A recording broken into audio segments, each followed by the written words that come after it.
My dear and fluffy friends, good afternoon on a Tuesday night. And you know what I got to say? You've been had, you've been took, you've been lied to, hoodwinked, misled, you've been led astray, which means it's time for some Q&A, and we're going to talk about philosophically, does a nation of sheep beget a government of wolves? Do we actually get the government that we deserve? Let's talk.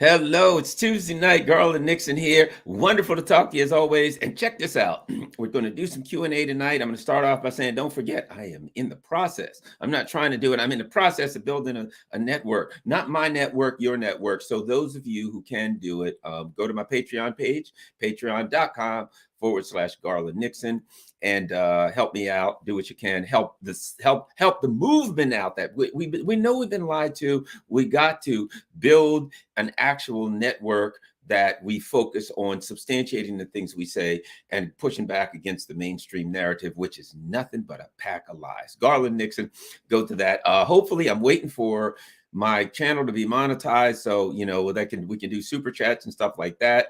That should happen soon, but the stuff I talk about, they'll probably demonetize every video. So patreon.com, @Garland Nixon on Twitter. Don't forget, smash that like button, share, and subscribe. So let's talk about this. Before I take any questions, I got to say something about lies. Let me recommend, if everybody knows me, I'm an avid reader, lots of books. But one of the best books I ever read, interestingly enough, it wasn't a great book, but it stuck with me, and it was called The Confidence Game. Why we fall for it every time. And you know what a confidence game is, the con game. And one of the things, I was talking to somebody a few weeks back, and I was like, they were telling me what they saw on TV about Ukraine, and I was basically like, okay. And they believed all the COVID stuff and the Ukraine stuff and the whole mainstream narrative. And I was like, none of that stuff's true. It's all a bunch of lies. And they were like, do you think they'd lie to us? And I'm like, do you remember weapons of mass destruction? But it told me something. Before I get into questions, I'm going to make this quick so I can get to people's questions. In fact, you can always, if you got questions, start putting them in the chat, and I'll start looking at them. Look, one of the reasons it goes over con artists, there's that, and there's another one called The Sociopath Next Door, another good one. But at any rate, help you learn about politicians, particularly the ones running this Titanic style ship that we're on right now. But at any rate, one of the things they talked about is the bigger the lie, the better it works. And they talked about a guy who, during the AIDS crisis, he pretended that he had AIDS, and he started this charity.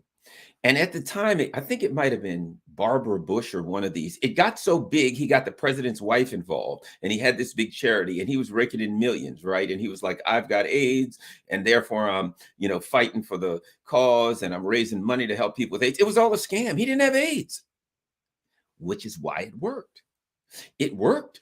One of the things that lies will work. I mean, just think if I came on and said I had some disease and I had cancer and I had 6 months to live, people would be throwing money at me like crazy. Why? Because who'd tell that lie?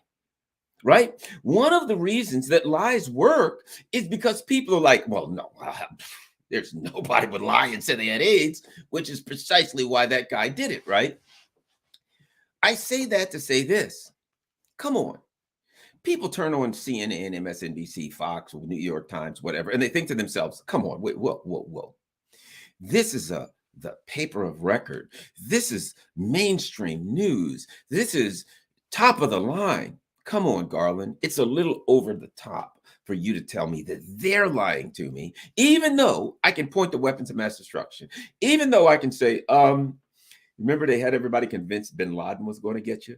They had everybody convinced ISIS was going to snab you. They had everybody convinced Saddam Hussein, don't let the evidence be a mushroom cloud. The guy didn't have any any weapons of mass destruction didn't have a program, and they knew it. And the evidence came out that they knew it, that it was all lies. But that's why it worked. Because the lie was, this guy's got nukes and he's going to nuke you, so much so that we're going to start a war. That's how much we believe it. Would you really think somebody at that time would go that far? So my argument at the time was, even if he's got weapons of mass destruction, we don't have the authority. We're not the world's police. We don't have the authority to go invade a sovereign nation, whether you like them or whatever. Okay. But it worked on the huddled masses because the lie was so big. So now when you turn on the TV, and today it's Zelensky says the Ruskies are fill in the blank. And then later on, I have all in my offices, I have all the TVs on with all the different news channels. And I hate it. But I'm walking by and I'm looking, and it's like all day long, breaking news. Zelensky says the guy is a fraud and an actor and a puppet of the deep state. And it's breaking news that this schmuck, and let me say this, two countries are at war. And it's breaking news that one of the countries accuses the other countries of something. And the bottom line is, I think what we have is people just don't believe that our government would tell lies of this nature. It's just too big. So it's like, really? Would they lie to us about us? And I'm like, do you think JFK committed suicide? What do you think about the Warren Commission covering it up? What do you think about Operation Mockingbird? And no matter how many things you bring up, what you have you heard the story about the Kuwaiti, the Iraqi soldiers taking Kuwaiti babies out of incubators and throwing them on floors and taking the incubators back to Baghdad and eating zoo, excuse me, and eating zoo animals? All lies, lies that were put together by a public relations team on K Street. So the bottom line is, the lies are so big.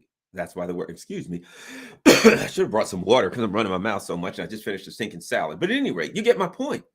The lies work because they're so big and they know it. And so they're like, Garland, you're telling me the government of the United States would lie. I don't care how many times they lied in the past. It's just hard to believe that somebody would say, I got AIDS, and they don't. That somebody would say, I have cancer, and this is I'm running a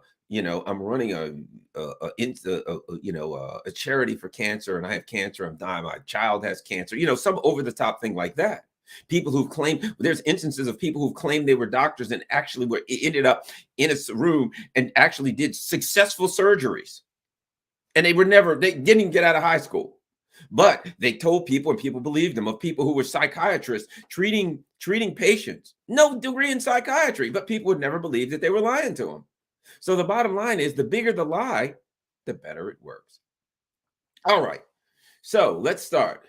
Let me see if I got some questions, and I'll give them some I will rain falsehoods on you. I am a fountain of misinformation. Smash the like button. Let's look down. Oh my gosh, Mindy B is here and all these people. Let's go down.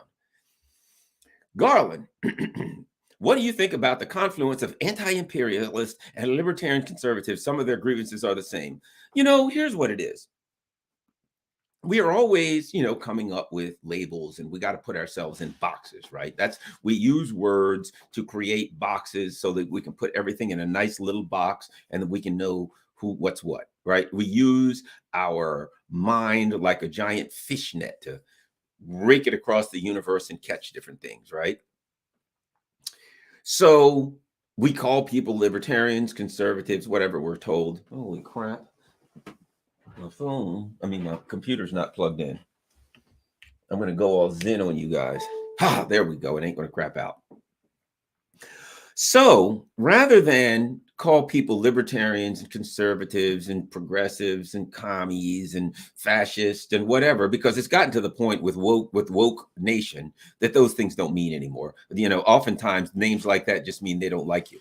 I mean, I've been called a far right white supremacist who people didn't know my race or whatever. Well, Garland, you said that you're simply because of a position I took. So what if we drop that? And what if we say people who don't trust the elite ruling class, But so what do we often have in common with those groups of people, right? With people. Let's look at this group and let's not name it libertarians, conservatives, blah, blah, blah. Why don't we come up, since this is what we do with our brain, we slice up the universe in nice little slices and we create little mental boxes utilizing words, and then we store things in those boxes so we'll understand, and we can go back to that box and say libertarians are in that box, conservatives are in that box, and progressives in that box. And when those people agree on everything, what we don't understand it. Why? Not because they're not all together. It's because we created mental boxes and put them in, and there's walls between the mental boxes. In the real world, there ain't none.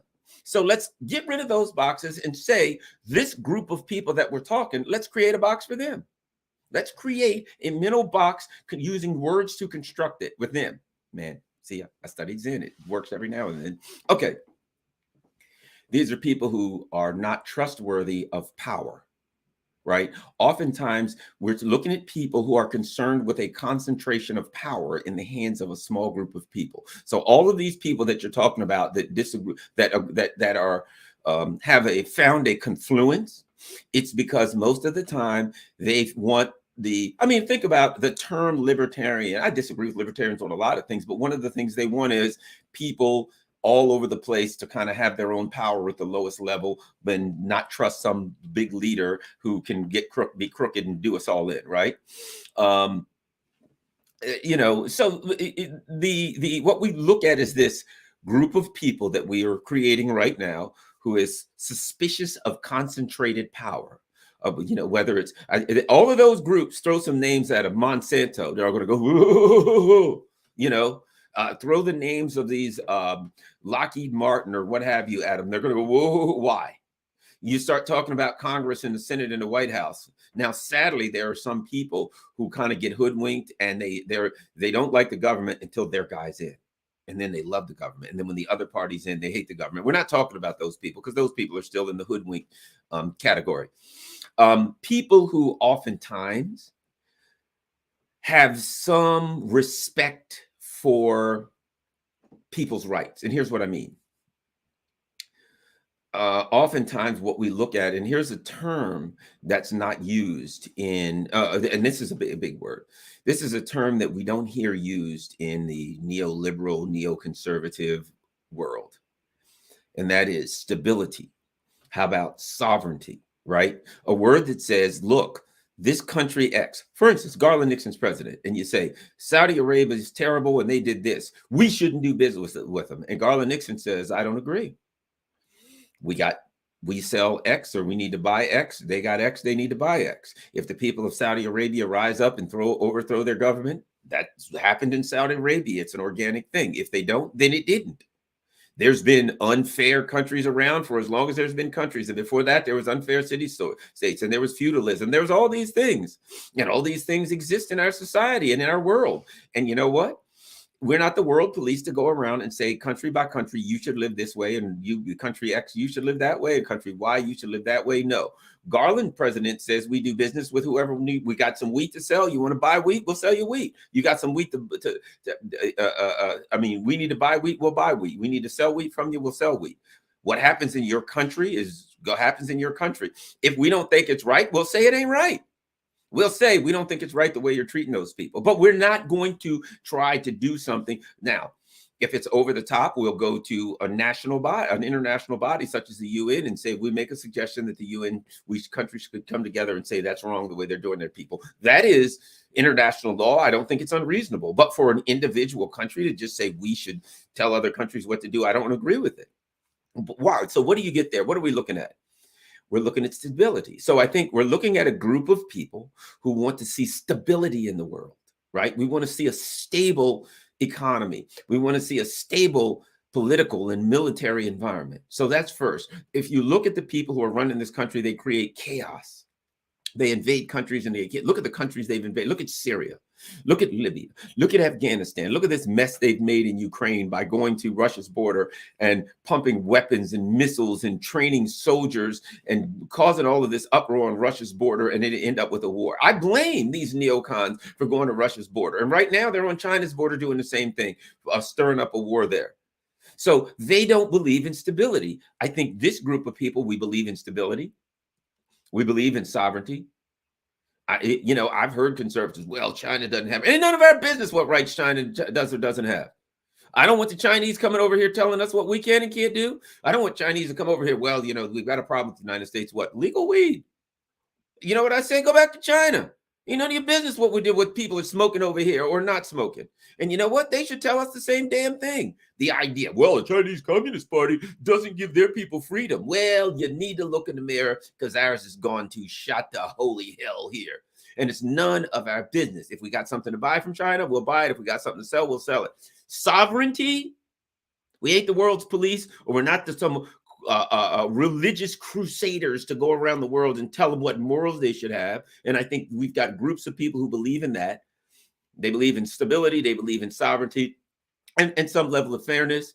Most of them believe in work. They believe that, people should go out here and, do their best to make a living. We should have a level playing field. Everything shouldn't go to the billionaires. So there's some things that you can look. And I don't know about you. I believe if there are people, everything, there's people that are mentally ill. There's people that are physically ill. I believe they're like, you have a woman and she's married and she's got kids and her husband runs off and leaves her with the kids. I do believe in doing something to take care of widows and orphans. Yes, I believe in taking care of people in our society.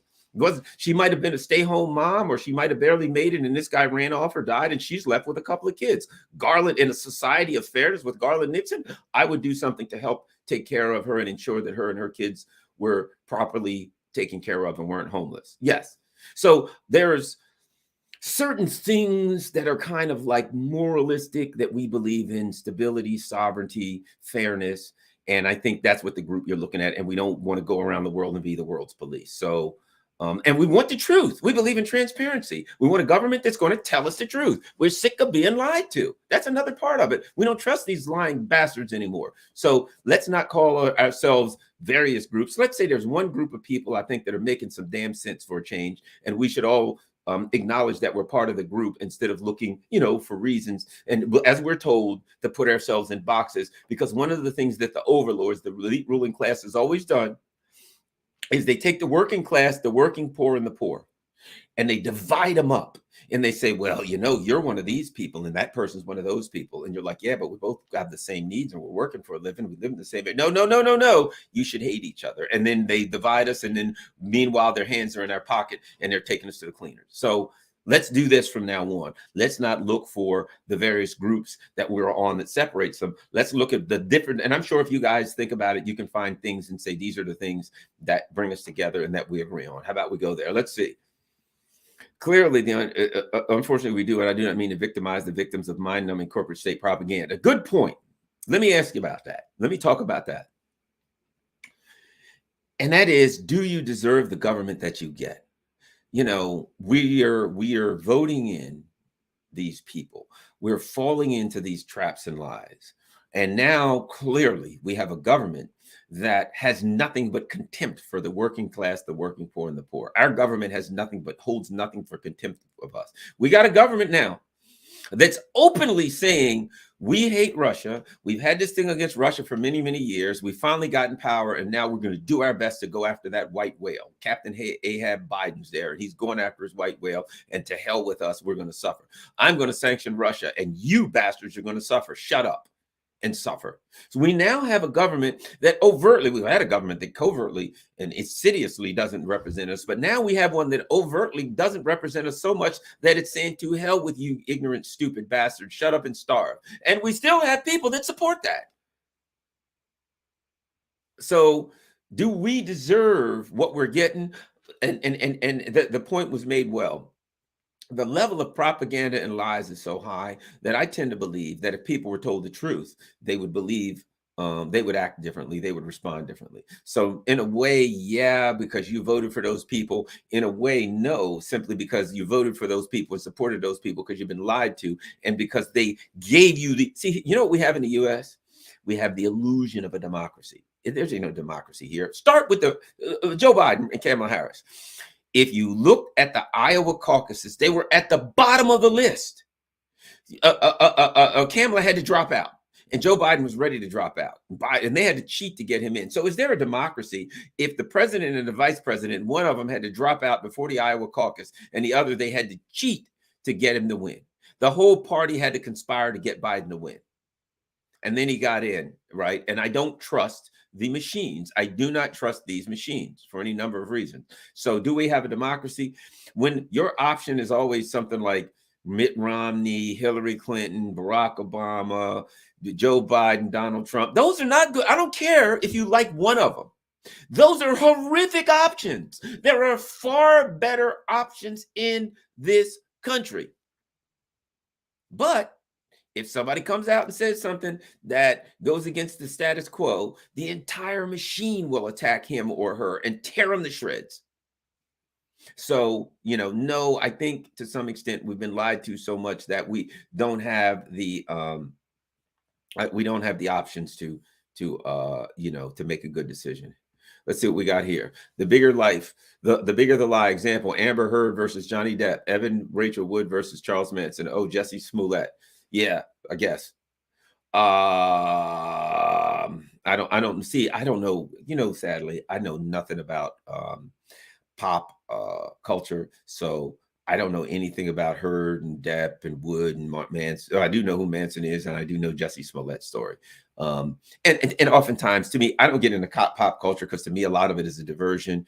And I understand that it is worthy of people's attention. Just it's not something that I get into because I'm like, yeah, we're looking at Jesse Smollett and they're invading country X and robbing us blind and stealing elections, and so not that I am putting down people who are interested in that stuff. Not everybody's interested in the same thing. Okay. Why is the U.S. spending billions on Ukraine? Where is the money really going? Okay, let's start here. It's the U.S.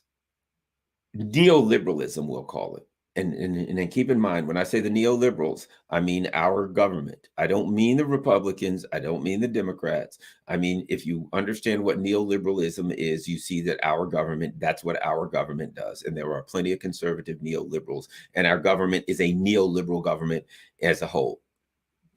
And what they do is lie, cheat, and steal. They steal and they lie and they cheat.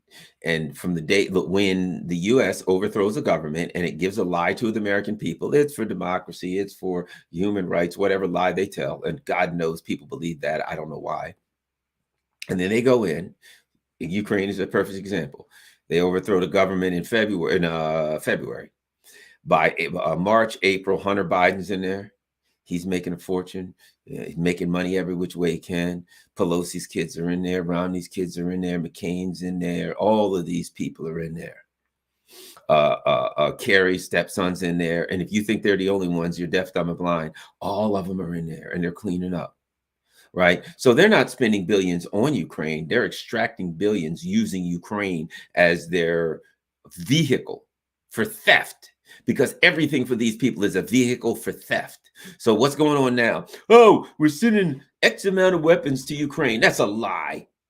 That's a lie. First of all, if you follow this war closely as I do, from really good sources all over, you realize that the Russians have blown up all of the fuel dumps. You're going to send tanks over there with no fuel. Number one. Number two, we're talking about a technological superpower in Russia. Do not be misled. They got the same technological stuff as we do. So they've got they're sitting there looking at they're sitting there, they can read a license plate coming across the border from Poland. So what is going to happen? You're going to send a bunch of tanks in. Let's say, okay, we're sending them tanks. You send them 100 tanks. They're going to watch where they're going. First of all, you fuel them up and they go to the battlefield. They run out of fuel, but they'll never make it to the battlefield because they'll blow them straight to hell with missiles. So the reality is this: the idea that we can still, if you really pay attention, Russia controls the battlefield so much that we can't send stuff in there. How are we going to get it to? Right now, in the Donbass region, the largest contingent of the Russian army, which is somewhere between 20 and 80,000 soldiers. I don't know the exact number, but I've heard those numbers. But that's the main part is surrounded on all sides by the Russian army. So tell me how you're going to get stuff into people that are surrounded and that are in the process of getting wiped out. So what you're sending them what? And let me give you an example of the lies. The U.S. said, we're going to send a bunch of tanks. We've got some World War II tanks. not World War II, some Soviet era tanks, a bunch of them, hundreds of them, and we're going to send them. Really? Have the Ukrainians who are operating on newer tanks that are using tanks that have computers and thermal sights and all of that? They're going to go back to some of these old tanks, and they're going to know how to use them. Ones that you got to like crank the little thing up for the turret to come up, and then you got to calculate your distance and your height and all this kind of stuff that you're going to shoot, and you're doing that. And you got a little slide rule and a piece of paper to figure out where to fire. And meanwhile, some guys on the other side with a tank that has a computer tracking you down, filling you full of holes, and the armor there, you could go through the side of it with a 50 cal. No, that's a lie. All lies. So where is that money going? To Lockheed Martin. It's going out of the U.S. Treasury, and they're saying to Lockheed Martin, they're saying to Raytheon, we want to buy a bunch of Stinger missiles. And if you go online and like Telegram and different places, and you can find all kind of pictures and videos from the battlefield, you know what you see? You see the Russian troops with these huge piles of the Javelin missiles, with these huge piles of these anti-tank and manpower, all this stuff that were sitting over there. So the Russians blew up with missiles one set of warehouses that had $400 million worth of stuff in it. So we're sending that stuff up, and they blow the hell right up. But we don't care. It's not sent over there to be used on the battlefield. It's money laundering. The money goes straight into the pockets of Raytheon and Lockheed Martin and Boeing. And then we say, well, we're sending them some stuff. I bet you now they ain't even sending it. I bet they ain't even sending it. They're like, we'll pay for it. And then when the opportunity gets there, we'll get it to them. Never. All right, how's this? This is the failure of the socialist left today. These groups eschew violence, so joining against the establishment and bringing it down and then sorting our difference makes perfect sense. I'm not much on violence right now. I think we got to be smart. Okay. No matter what you tell people, they believe the lies. We're kind of gotten there. We gotten there. Here's something I would advise everybody to read. I would advise people to read this because you know me. I'm a reader. And like when the Mueller report came out, I'm not saying I read the whole thing, but I read a lot of it because people are like, the Mueller report came out. That proves that Trump's a Russian bot. And I'm like, it does? Yeah. Did you read it? No, really. I read most of it, and I read the opposite. So when things come out, I believe in reading them. There's a term, strategic empathy. And as an example, you do mock trials in law school when you do mock trials, right? One of the things you may do, and it's a philosophical exercise, but one of the things you may do is this. You can prepare for this mock trial. And when it gets there, you don't know if you're going to be the prosecutor. You don't know if you're going to be the defendant, if you're going to be the judge, if you're going to be a member of the jury, and you get assigned that at the last minute, right? So you have to have strategic empathy. If you're a lawyer, what do you have to do? You got to know what the other team is going to argue. You got to figure it out. And the closer you are, the better you are, and all that kind of stuff. Okay. So think about this. If you've got an adversary, a geopolitical adversary, what you want to know is what your geopolitical adversary is thinking, what they're doing, and why they're doing it. If you're at war with them, you want to understand what your enemy's doing in a war, why they're doing it and how they're doing it, because you can counter it and you can figure it out and you can make new moves in anticipation. Isn't that what you do in chess? But in this lying empire that we're in, you don't do that. If you say, well, perhaps we should try to figure out why country X is doing this. Oh, you're a traitor. No, I'm a smart person. And if I'm going to make decisions, I want to be informed decisions. And I'm a wise person. And I'm intellectually curious. So here's what I'm saying. Something you have to read. Go online and look for Vladimir Putin's Empire of Lies speech. The night they launched their military operation in Ukraine, he gave this speech, the Empire of Lies speech. When it started, they said he wants to rebuild the Soviet Union. And I said, well, that doesn't make sense to me. And I'm like, well, he gave a speech last night. Let me read it. And when I read the speech, I'm like, well, it's obvious why they're doing it. If you read the speech, they'll tell you why they're doing it. Vladimir Putin says, here's the history. Here's what's going on. Here's how we feel. Here's what we're doing. Here's why. They don't want you to read that speech because then you'll know the truth and you can make a decision, an informed decision based on information. If you read that speech, I'm like, a lot of good, strong points here. Basically, what he says is the U.S. empire just lies and all of its vassals follow along and do any damn thing they're told to do. Well, let's see what's going on now. The U.S. has pushed a bunch of economic sanctions package that's going to wipe out Europe's economy. And Europe's like, yay, give us some more. Food, who needs money? Food, shelter, and warmth. Oh, forget that. We're getting those Ruskies now. And the Russian economy is getting stronger. Read Vladimir Putin's Empire of Lies speech. Even if you hate Putin, if you hate the Ruskies, if you think they're the worst human beings that ever lived, their culture is evil, even more reason to read it and get an idea. Strategic empathy is the term. Understand what other people think, and you can make better decisions about the other people. It's amazing. And that's what our empire pushes against. Never a strategic empathy. Greetings to the deep state observers watching from hiding. Got to keep an eye on Garland. That's right, Kirk. Good old Kirk, my buddy. How's it going, man? Since 2014, the U.S. and NATO and the EU are at war with the Donbass and Ukraine are the foot soldiers. That's it. Well, they're at war with Russia. They're at war with reality. Let me explain. Reality is that the world changes, and there are great world powers. I mean, we can name empires: the Roman Empire, the Greek Empire, the Mongol, on and on and on. The Ottoman Empire, and empires rise and empires fall. Right? The U.S. empire overstretched itself 30, 40 years, and now it's falling. And that's reality. The U.S. is at war with reality. We went from a unipolar world where the United States was the single world power, and it enforced that with economic hegemony and military hegemony. Right? What has happened? China now has an economy big enough and a military powerful enough to challenge us in their region. Right? Challenge us. And in the Taiwan area, they can probably win on their border. They're powerful enough that they can win on their border. Russia has an extremely powerful military in its area of influence. So Russia can put the hurt on us and NATO on their border. Russia's military, they wouldn't want to go across Europe and take Europe, but that's not what they're set up to do. They're set up very specifically to defend their border. And within a few hundred miles of Russia's border, you don't want to tangle with that military. They got everything they need. They don't want to venture far from their border because they don't want their supply lines cut. And you want to fight Russia, you got to go to Russia's border. And you go to Russia's border, they're bringing the hurt. You don't want that fight.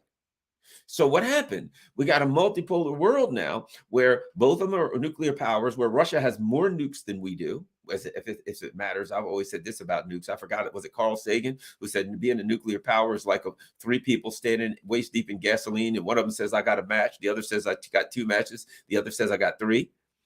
Right? That's what you are. But Russia has the nuclear wherewithal to destroy the United States in a snap of an eye, as we do them. Right?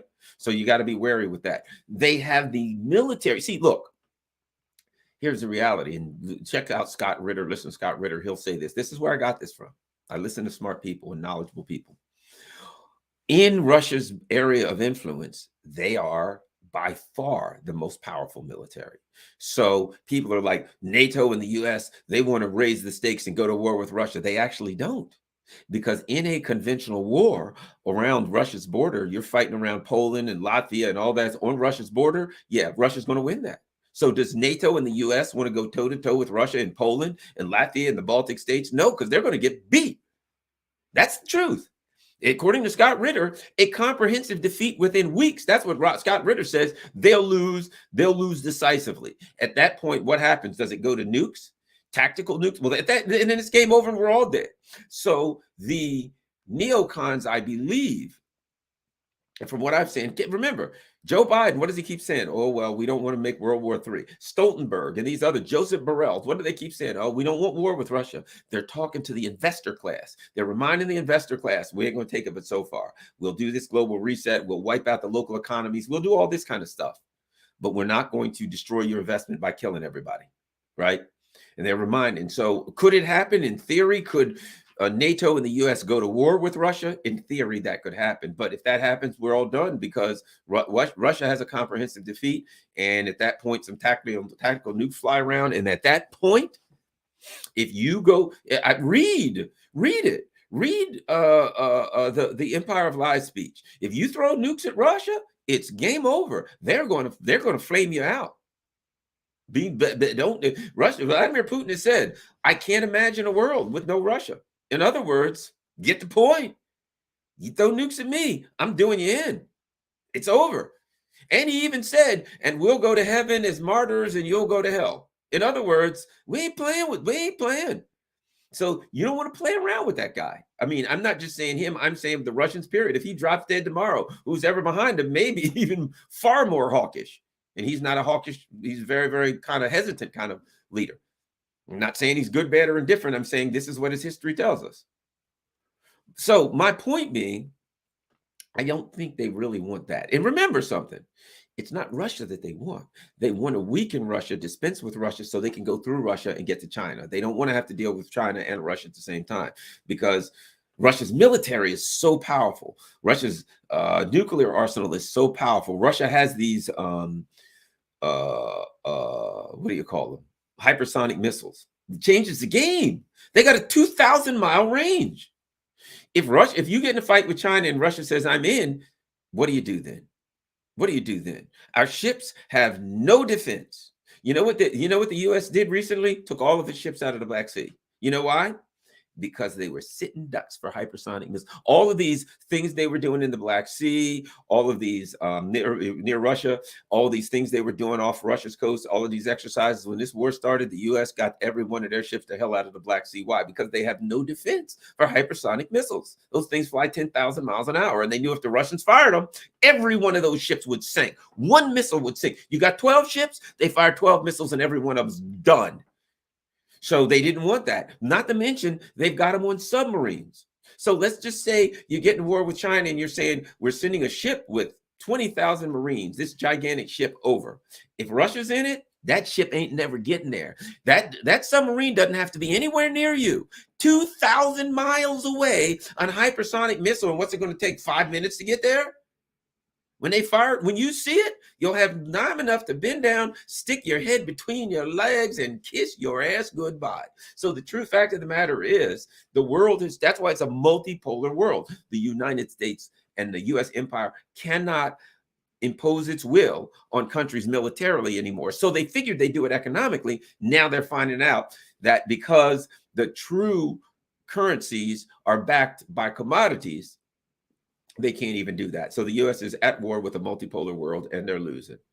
Can you talk about Scott Ritter being caught in 2 honey traps? No, I can't. I love Scott Ritter, and you know, anything can happen. And let me just say this: when you tell on the system, when you fight the system, when you fight City Hall, my friends, John Conyers I knew him. He was a guy I knew quite well. He was a friend. I would consider him a friend of mine. He was a very powerful man and I was a nobody, but I knew him well and talked to him. I used to have him on my radio station pretty regular. And he talked about that. He said, remember, when you fight City Hall fights back. So that's all I can say is when you fight City Hall's coming after you. Never forget that. 2 words, Julian Assange.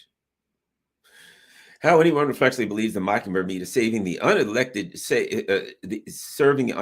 U.S. government at this late date is completely incomprehensible to me. I agree. I mean, how do you? But again, like I said, you got to feel sorry for people because the lie is too big. They don't believe the government would tell them lies of this nature, and that's why we got to all stick together because we know they will. All right.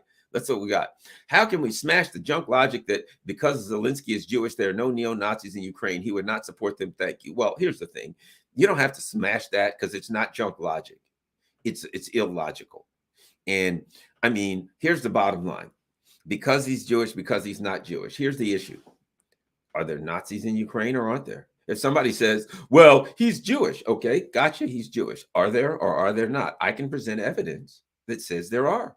What, when Barack Obama was president, suddenly anybody who was a racist person or didn't like black people or was a member of the Klan or some white supremacist group here suddenly dissolved into the ether? No.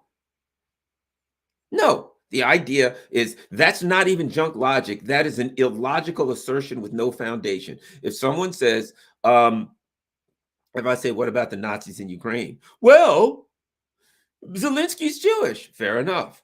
But there are Nazis in Ukraine. Well, there can't be because he's Jewish. Okay, well, then I'll present my evidence that there are, and you present evidence that there aren't. I acknowledge that he's Jewish.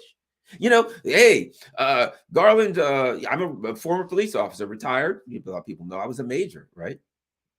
Highly decorated, proud, got pretty high. I was a police official at one time. I'm very proud of my law enforcement career. I did a lot, helped a lot of people, did a lot of good things. But if somebody said, well, Garland, I don't know, did this or that, committed a crime. Well, Garland couldn't have committed this crime. Why? Because he's a former police officer. Really? Well, here's videotape of Garland committing the crime. Hey, let's look at Garland's Twitter account. Hashtag, here's me committing the crime. There's pictures of him. He's got the money in illegal money in his hand. Present the evidence that Garland committed the crime. He was a cop. He was a retired cop. Fine. That doesn't mean anything in and of itself. We can take that into account in the context of the general situation, but it doesn't prove anything. It is a fraud. Zelensky, either I have evidence that there's Nazis in Ukraine or I don't. And if someone says Zelensky's Jewish, I acknowledge that he's Jewish, and I am now ready to submit my evidence that there's Nazis in Ukraine. And notwithstanding his ethnicity, let's look at the evidence. That's where I am. That's the big fraud, you know. All right, what we got here? I've come to the conclusion people are just more comfortable believing lies and too uncomfortable with the truth. Well, that's a fact. The truth is very uncomfortable when you're in a society and everybody around you believes something, and one person in the back of the room, and that's us, guys. That's us. Sticks their hand up and says, "Excuse me, yeah. You know, guys, perhaps we should question our leader." And oh my God, you did! Oh no, you didn't. No, you didn't. You said we should question something about a natural immunity. Oh no, sirree. Now, you know, as you know, the difference between a conspiracy theory and the truth is about 6 months. In this case, maybe a year. A year later, people are like, "Hey, here's Dr. Fauci saying natural immunity is robust, lasts a long time. Gee, what do you know about that?" But before that, it was, "Oh no, you didn't question the CDC about natural immunity." And you're like, "Yeah, there's a study right here on the CDC's website that says natural immunity is good and it came from Israel." No, don't say that. So, yeah, you're right. And it is because oftentimes, if you present the truth and it's something that people don't want to hear, if they were to accept it, then they would have to, when their friends gave them the lie that everybody believed, they'd have to say, "Well, I found out otherwise." Oh, you're one of those conspiracy theorists too, even though they know it's true. So good point there. Great point there. What's this? 850 plus military. Exactly. Let's start there. We got 850 military bases around the world. China has one, and they're looking at building another one. Russia has about 20. Most of those are in the former Soviet Union, and one of them is in Syria. So they got like 20, 21. We got 850. And we're the ones looking for world peace. You need 850 military bases to bring world peace. Well, let me ask you this. How's that? How's the worldwide quest for world peace going? The only thing we're bringing is world war everywhere we go. So yeah, good point. Garland, do you think Will Smith's slap is a visual metaphor of the left use of violence when they can't use logic and reason to defend themselves? Thank you. Look, let me make it clear, be honest about what I think about. I'll make it quick about Will Smith. I mean, you know, it's a Rorschach blot. You know, Rorschach blot, whatever it is, right?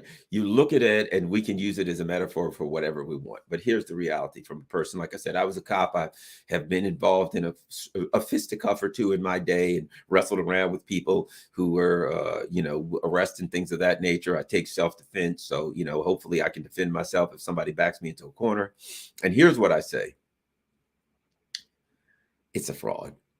And it's a distraction. And let me tell you why. I'm not saying that he didn't hit him and that it wasn't. No, he did. I think he was showing off. I don't think it was about Chris Rock. I think he was mad because he got humiliated in another way and he found a guy smaller than him he could slap. Let me ask you this. Do you think if Dwayne Johnson, The Rock, was standing up there, that he'd have went up there and protected his wife? That he'd have went up there and said, "Dwayne Johnson, guys sitting here that's benching 450, 475. Tell you what I'm going to do. I'm slapping you right in the face." And remember when he was Hancock and he could fly? He'd go right back to Hancock because he would be put into orbit by The Rock. He wouldn't have thought about it. The only reason he hit Chris Rock was because he was smaller than he was and he could take advantage and he could look tough by hitting a little guy. Do you think if Jackie Chan was up there, he'd have walked up? "Jackie Chan, I know you're going to wear my ass out. You're going to kick me. You're going to elbow me. You're going to grab my arm and put me in a wrist lock and kick me 3 or 4 times and elbow smashes and poked in the eyes, slammed in the throat, ridge hand, wham, all that's coming." but I'm going to protect my woman. No, he wouldn't have done that. So it's a fraud and a distraction where he went up and slapped a guy littler than he is so he could show off. But you damn sure better believe he wouldn't have reached for Jackie Chan. He wouldn't have, would he? He wouldn't have reached for Steven Seagal. How about that? Steven Seagal, you said something about my wife. You can get it now, brother. I think his ass would have sat in that seat and laughed at the joke. That's what he would have done. Hey, Dwayne Johnson, that was a great joke. Oh, hey, Jada, that was a good one, wasn't it? Yeah, he'd have laughed. He wouldn't have stepped up the rock because he'd have got his ass lit up. So that's the reality of it. All right, next.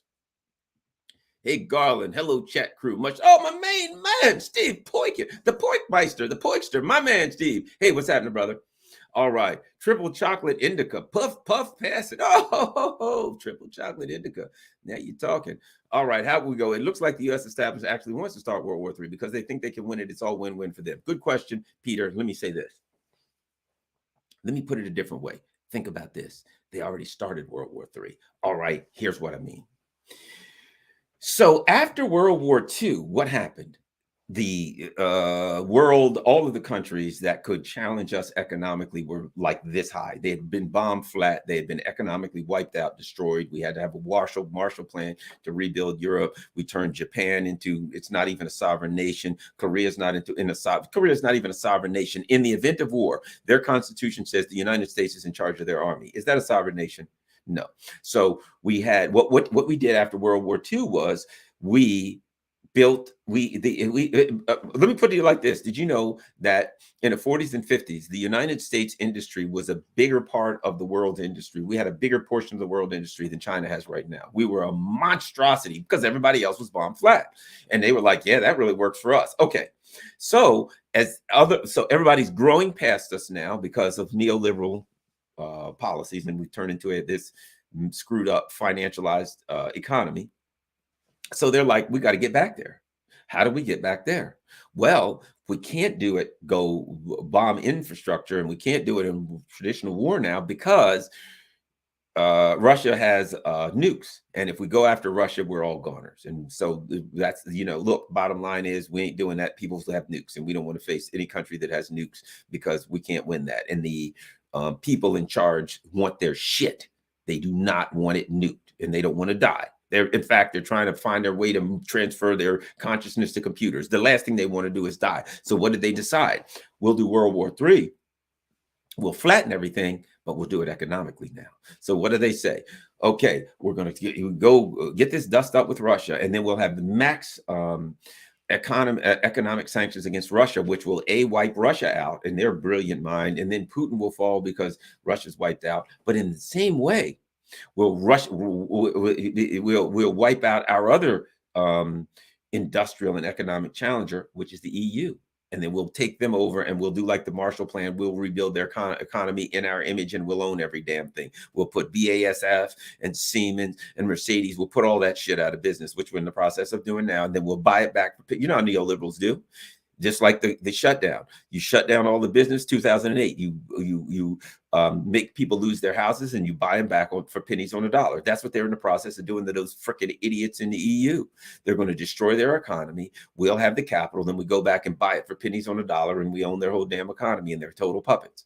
So this time, the plan was to use economics. You wipe out the EU, you wipe out the Russia, you now own Russia's resources, you now own the industry of the EU. You're now bigger and powerful than China because you've taken all of that. You've got to get bigger than China. There's three world powers. You've got to take, well, actually four if you count the EU. Right. And the EU is getting too big for their britches. You take the EU, destroy their economy, buy it all back for pennies on a dollar. You take Russia because they're all going to hate Putin because of the sanctions. The sanctions wipe out Russia's economy, wipes out EU's economy. You're neoliberals. What do? You buy them for pennies on a dollar. You own all of them. You own the resources. Now you're too powerful. You tell China, you better do what the damn hell I say. And you got too much economic power. They have no choice. You wipe their economy out and destroy that and buy that for pennies on a dollar too. That was the plan. Don't seem to be working so well because these people are flipping idiots. So that's what I think. I think they already thought they started World War II, and their plan has gone awry. The other problem they're going to have is this. Oh, the people in Europe ain't going to be happy, and they're going to hit the flipping ceiling, and they're probably going to like vote in people who ain't down with this. It's going to end up fracturing Europe away because I mean, the Europeans are just they're toast, man. They're toast. We're in bad shape economically. We're going to be in bad shape. But I say this all the time: the United States, Russia can make it. Russia can make it. Why is that? No matter how bad Russia gets, they can make their own stuff. They can grow their own food. They can produce their own energy. They can survive. The United States is right. They got three things. They got a military to defend themselves. They can grow their own food. They can produce their own energy. You can survive. The United States has a military that can protect itself. It can grow its own food. It can produce its own energy. We'll survive even if we go through hard times. We'll survive. Canada can do a couple of those things. Sans the without the military, but they cling on to the madness of the U.S. That's one of the reasons they cling on. But at any rate, one of them. Europe can't do all of those. It doesn't have a military at all. It comes under the umbrella of the U.S. military. It can't grow its own food. France, maybe some, but as a whole, they can't grow their own food. They can't produce their own energy. So who dies? Economically, who dies? They are done. And the U.S. is doing it on purpose. And, but they're going to get Putin. And in the end, the Russian economy is going to be stronger. Here's the funny thing. Think about this for 1 second. Let me give you a paradox. Let me give you a paradox that is created here. And it's an obvious paradox if you think about it. Number one, you're going to hurt Russia's economy by sanctioning them, sanctioning all of their stuff, sanctioning the heck out of them, right? And that drives, number two, what happens then? That drives up the cost of commodities, of metals, of wheat, of energy, right? So I'm going to hurt Russia by sanctioning these things. It drives up the prices of the things that they sell. Then what happens? Europe has to buy the things that they sell at the higher prices, right? I'm going to take Russia out. How? I'm going to take an action that drives up the prices of the very commodities that they sell. Then Europe has to buy the very commodities that they've been buying at a regular price at a higher price. And Europe's economy is hurt.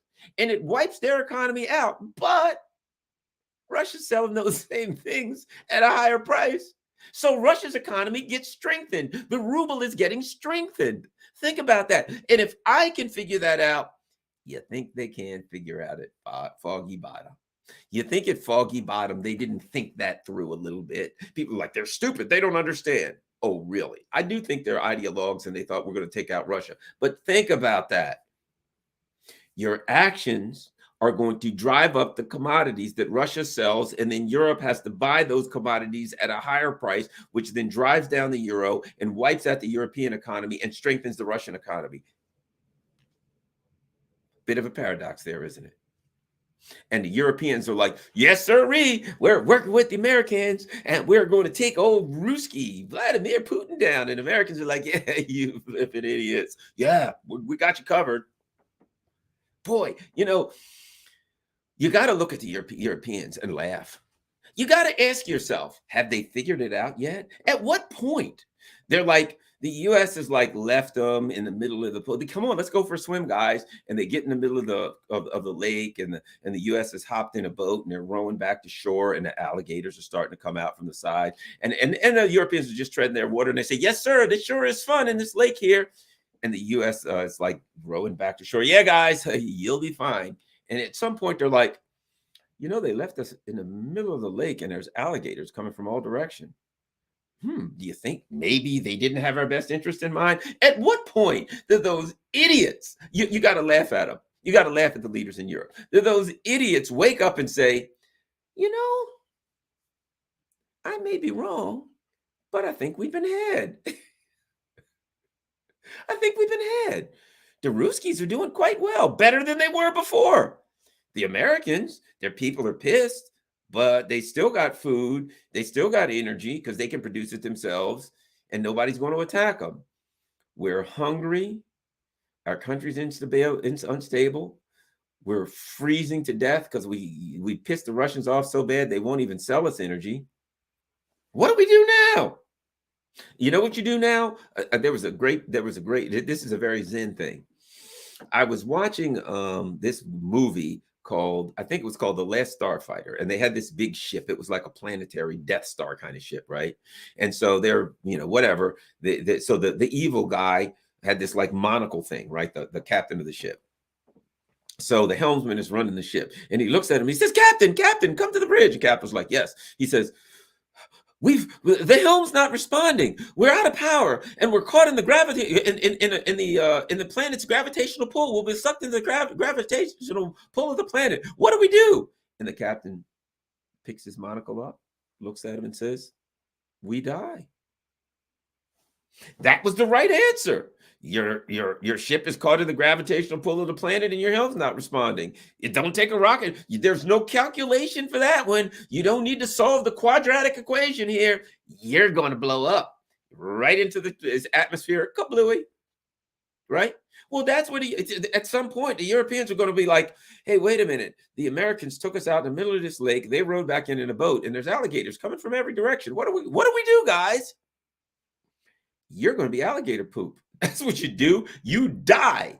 And now they've taken you out there. And yes, we, the US and the Europeans, we are going to take the Russians out. At some point, these flipping idiots are going to wake up, and I just got to laugh. But really, the sad thing is that the average working man and the average Joe here, the average Jane here in Europe are the ones that's going to suffer because of the corruption, because of the lies, because of the lunacy of their leadership. Everyday people. So I can't laugh because my alliance is with the average, working person, the person who's, like I said, my dad was a longshoreman. He worked on the docks. He got up in the morning, he put on a hard hat, and he went out in the cold, and he went out in the heat, and he earned an honest living, and he made a good living. And I was able to grow up and have some opportunities.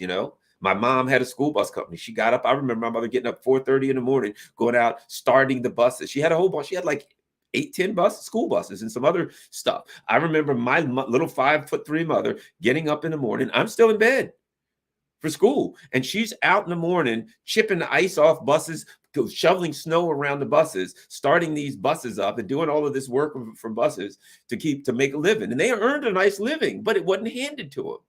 They worked hard for it, right? That's what I learned to believe in.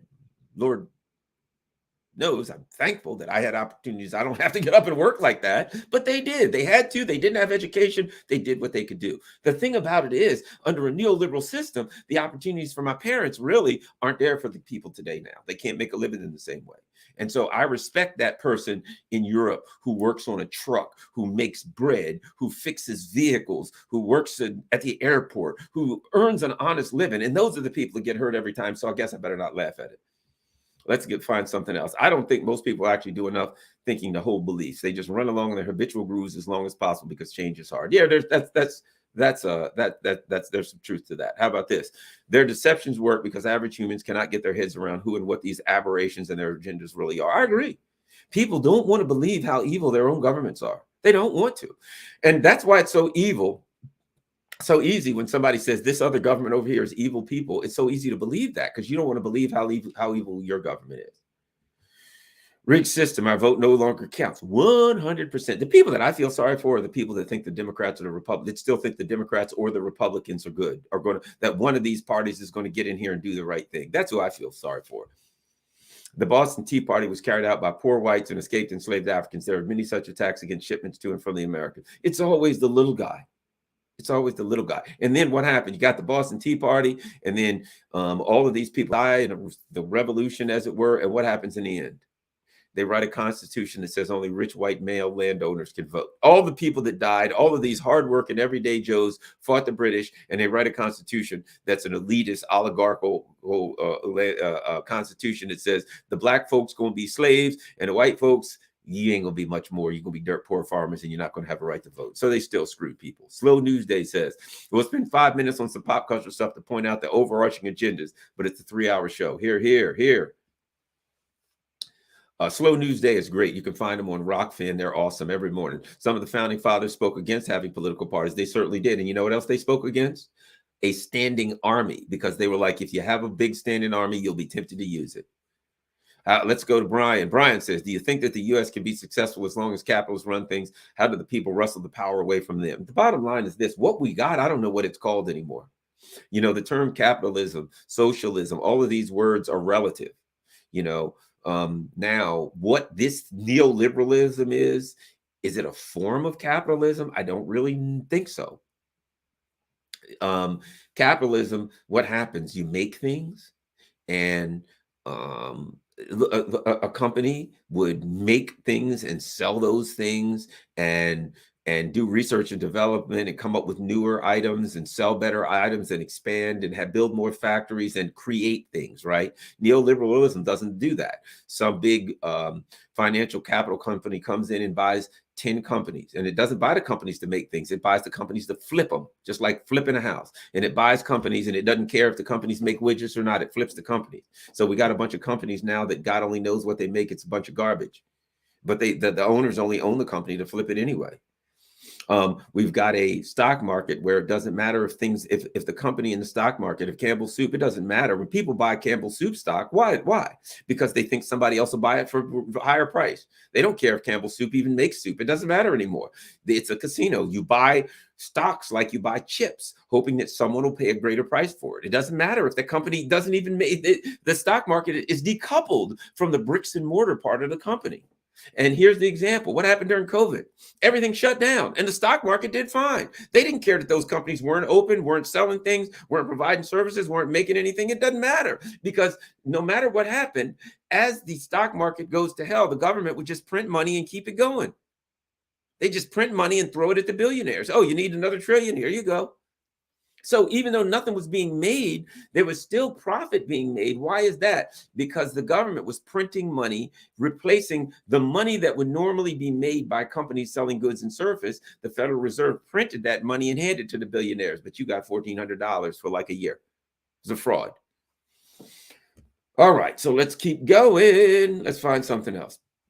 They can't even get the undercover French traders for the Azov and Mariupol out in helicopters. Yeah, that's another thing that a story I've been following, and that is, you know, the Azov battalion are holed up in this big steelworks place, and apparently there's some NATO honchos of some type there, and they've been trying to sneak them out in helicopters. The helicopters get shot down. I have heard that the Russians have captured a few of them, and apparently Macron went to Erdogan went to Putin to work on getting some kind of a green alley, they called it, to get some of these NATO people out, because they're tied up and caught up in there with the Azov battalion, and you know the Russians have surrounded it.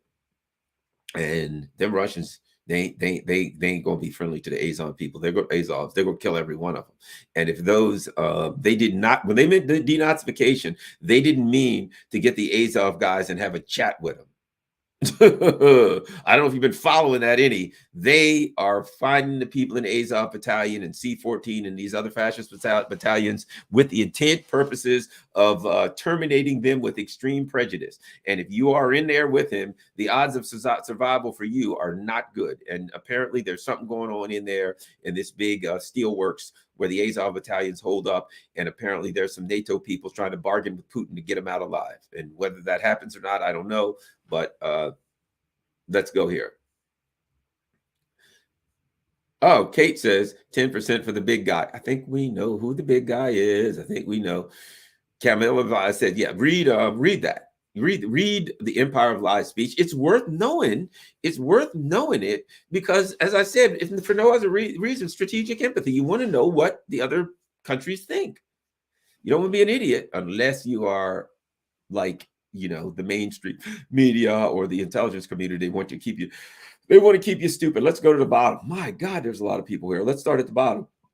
You think Nazis would have learned from WW2 you can't beat the Russians? No, you wouldn't. Every 100 years or so, the Russians got to kick they got to go mess with the Russians and get their ass kicked, whether it's Napoleon or whoever. Every 100 years, the West got to go to Russia, get their ass kicked, and leave. It seems to me, I don't know why, that seems to me what happens. Let's see what we got here. Hanging out in the factory in Mariupol. Surprise, it's Spetsnaz. Let's see what else we got. Capitalism is just a mechanism by which money is aggregated to empower a few. Okay. How does an owner build a factory? Workers build everything. Crush Nazis. You know, the funny thing about it is the whole Democratic Party, they were like, punch a Nazi. We hate the Nazis. Nazis are terrible. And we're like, oh, what about Ukraine? Azov. Oh, you got to hug those Nazis. Oh, remember when Joe Biden ran and he talked about the Nazis and the white supremacists in Charlottesville? Oh, he was so upset about the Nazis and white supremacists in Charlottesville. Things seem to have changed. Even when he said that, it was all a lie because they were arming Nazis then in Ukraine. Most citizens in this country have brain worms caused by eating corporate media news propaganda, turning them all into zombies. I like that. I like that. Conservatives should stop hating what they are ignorant of and read Karl Marx and his history of socialism. The workers could make anything unless the owner built the fact. Couldn't make anything against the owner built the factory. Here's the thing, reckless abandon. You got to understand that there's a system, and what you end up having is you can't have a pie unless you have all the ingredients of a pie. And in this instance, a pie includes the money it takes to build something, and the people who run it, and the people who do the work, and everyone should get a fair and reasonable slice of the pie, right? But the problem with our system is now they bake our bodies into the pie, and then the rich people eat it, and we end up being a pie filling, right? So if they get you saying, the owners or the job creators or this or that, bottom line is what we need is a system that's fair, where people work and they get a reasonable, we had that. Like I said, in my dad's day, my dad had a friend, Joe Lawson, fishing black guy. He was my dad's fishing buddy. He worked, I'll never forget, there was a place in Baltimore called Park Sausages. Joe Lawson worked for Park Sausages. He worked on the assembly line, stuffing sausage, whatever the hell you do on the assembly line at a Park Sausage, right? With that, he had a nice little rancher. He had a decent car. I think his wife did something, not much. He had a little bit of a job. They raised their kids. He had a pension. He retired. My dad used to go fishing all the time. Joe Lawson was one of his fishing buddies. He'd go fishing with him, right? So at that point, the corporations made money. But right now, as people suffer, as people can't do anything, corporations have made last year, 2021, the highest corporate profits ever. So the problem is not that corporations don't deserve to make a profit. Certainly they do, but they don't deserve to make it all. And it's gotten to the point where now a worker goes in there, and as a worker, let's say he makes $100 worth of money for every hour that he works. He earns $100 for that company. Well, shouldn't he get $10, $20 out of that, and the company gets the other 80? That's fair. Now he gets a penny. That's what they want to do now. They want to give him a penny out of every 100. They want to make all the profit. So that's where we are. Let's see what else we got. Industrial capitalism is the one thing finance market cap. Yeah, exactly. And what does China do? Industrial capitalism. That's why they're being successful. They're doing industrial capitalism. And Russia's doing a combination of industrial capitalism, and they're making things, and commodity capitalism, because what do they have? They've got the biggest country in the world, and they got mines, and they got energy, and they got all this stuff. So what are they able to do? They're able to sell their wares, right? Real things. That's where their money's value. There's nothing more than an organized force. So I'm just about out of time. My God, I've been on for an hour and 7 minutes. I didn't want to do much. Let's see what Reckless has to say. The owner works for themselves. How many businesses go bust and lose everything? What does NATO do besides steal state money for the bomb makers, push Brinksman and defend Nazis? I think you pretty much summed it up. Anything else? The government invests in tech and then privatizes it. American socialism is the engine of American capitalism. Anything else? The government, okay, we've already hit that. I think, Nestor, you get the last word. I'm correct, Garland. What he espouses never really has existed in the USA, let alone in the world. I can go back all the way to how the Danish became so rich and had what is considered capitalism. Well, thanks a lot. Certainly appreciate that, and appreciate everybody. I am getting tired. I've been on for an hour, so I did want to do my Tuesday night Q&A. Wow, 109 people. So do me a favor, you guys, who can afford it, whatever you can. If it's $1, if it's $20, if it's $100 a month, go to my Patreon page, and which is patreon.com. I think it's / or / whatever it is, Garland Nixon. You can find me on Patreon. And if you can spare something, if I can get 1,000 people with $1, that's $1,000. You know what I mean? So whatever you can spare, I'm sure there are people that can do $5 or $10 or $20 a month. Thanks everybody. I'm, trying to be on as much as I can because I enjoy it and like hanging. And I consider it hanging out with my friends. It beats sitting around tweeting crazy stuff all day, which I do. Along with my journalism. Thanks a lot, everybody. Don't forget, smash that like button. And if you're watching on Twitter, go to my YouTube page and subscribe. We need more subscribers. And email me, garlandin@gmail.com. Patreon. Let's get this thing going. Peace. I'm out.